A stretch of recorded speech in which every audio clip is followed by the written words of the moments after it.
Donc j'ai baigné dans ces ambiances-là, dans ce style de musique-là.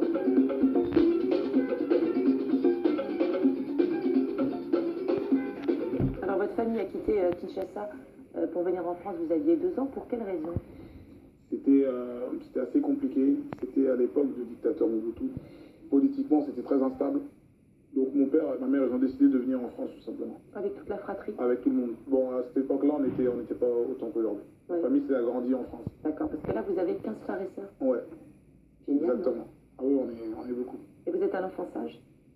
Je suis un enfant sage, mais pas très sérieux, on va dire. J'avais les capacités de faire de grandes choses, je pense, à l'école, mais j'étais distrait. J'étais un gamin très distrait, notamment par ce que je voulais faire, que ce soit le dessin, le cinéma. Je commençais de plus en plus à m'intéresser à la musique. J'avais rencontré mes copains de la section d'assaut, et ça a vraiment commencé comme ça. C'est au début des années 2000 que vous avez formé le groupe section d'assaut. Alors on va vous retrouver tout jeune sur des images amateurs. Ah. C'est un A de joie ou c'est un A de peur? C'est un A. C'est un A pour le moment. C'est la terre du million, vient le mordor et j'ai l'anomagie, 3e pro-trilogie, puis dans le voteur j'ai des nanomachines. C'est l'apologie ou l'apogée du skate, j'ai la pochette des familles, c'est logé, c'est bien la guerre pastel, c'est polo chaud. Et là je dois avoir... Allez, 16 ans et demi, 16 ans.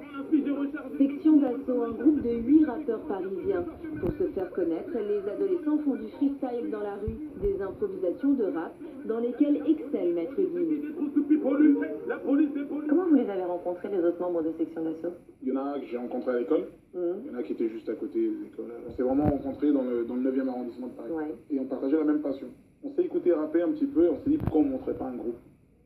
Ça a vraiment commencé comme ça. Et vous avez réussi rapidement à vivre de votre musique avec section d'assaut? Non, c'était très difficile. On était 8. Ouais. 8, même si ça marche, il faut vraiment que ça marche du tonnerre. Ouais. J'ai touché de l'argent. Donc déjà, ça marchait pas au début.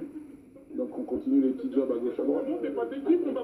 Alors qu'il est encore anonyme, Maître Gims n'apparaît jamais sans ses lunettes de soleil, un accessoire qui est aujourd'hui sa marque de fabrique. À la base, c'était des simples lunettes de soleil. Je trouvais ça stylé. Ensuite, le succès est venu. Pendant que je mettais ces lunettes de soleil, donc j'ai commencé à me poser des questions. Je me suis dit, est-ce que je ne devrais pas les garder? Est-ce que ça a fait mon personnage? Et ça a aussi mis une barrière entre moi et justement ce monde-là. Donc c'est devenu une barrière de sécurité. C'est devenu un camouflage. C'est devenu, voilà. Et sans, je me sentirais très mal. C'est vrai? Ouais. Vous ne pourriez pas aborder par exemple la scène, un concert sans vos lunettes de soleil? Impossible. Il faudra 10 ans à section d'assaut pour se faire connaître du grand public et devenir l'un des groupes de rap français les plus populaires.